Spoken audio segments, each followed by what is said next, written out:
Sabi nila, kung gusto mo ng comfort, mag-scooter ka. Kung gusto mo yung medyo mabilis, mag-naked bike ka. Kung gusto mo ng talaga mabilis, mag-sports bike ka. Ang problema sa sports bike, masakit sa katawan, lalo na kung hindi naman gagamitin sa racetrack. Mahilig talaga ako sa malalayang biyahe. Mga tipong 300 kilometers na takbuhan. Nung nakuha ko yung R1, namangha ako. Ang ganda. Ang bilis pa. Yun lang, masakit siya sa katawan. Di ko ma-enjoy yung lumalampas na ng 100 kilometers ang ruta. Napaka-agresibo ng riding position. Yun lang, wala akong confidence pag inulan na. So, nag-decide akong papahingayin ko muna siya. What's up mga paps? Welcome back to my channel. I am Mark. Ngayong araw, may kukunin tayong bagong laruan. Kaya samahan niyo ako. So mga paps, nandito na nga tayo. Port of Davao.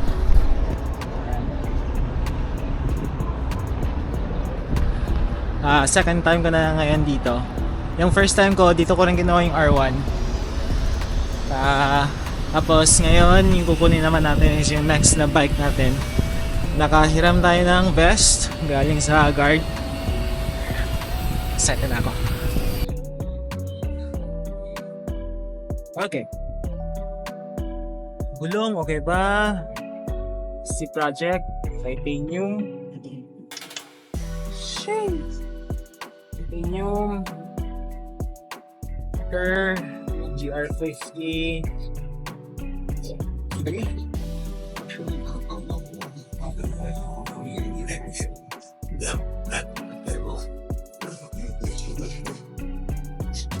Leather seats. Ayos. Grab bar. Stand. Yan. Carbon pare. Nakapal pa na, tumitas. Mitas nga. Yan pare. Eh mga paps, dito na siya. Side mirror. Hindi. Yun. Ano ba to? Hindi ba to itaas? Yeah, pwede. Babala natin. Okay. Sound check.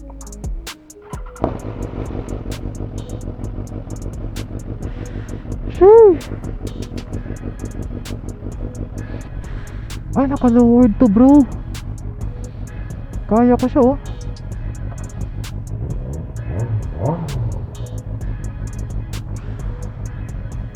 Kaya ko siya i-flat. Hindi naman flat foot bro. Hindi siya ganun ka.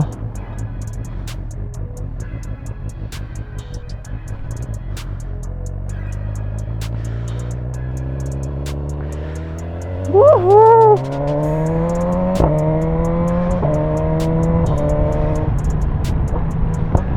Putang smooth.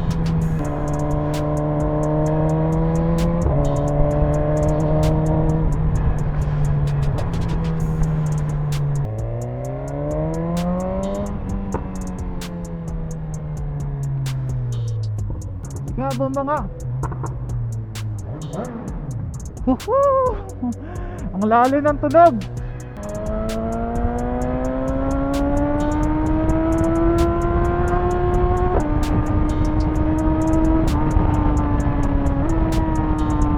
Ang ganda ng handling nito pre, ang gaan. Hindi makakalain 130 kilos to eh.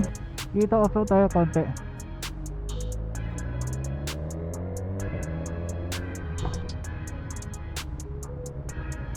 Yan. Ito yung footpegs niya, ayos. Ang lapad ng footpegs niya. Ito nasa likod, center stand, okay.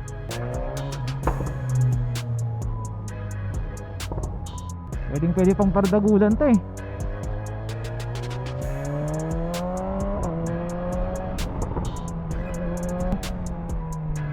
Oh nice. Very nice ang brakes niya.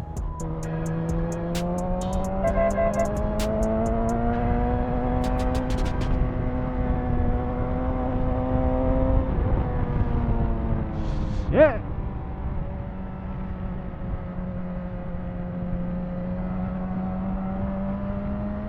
Tangina, kayang kaya pre.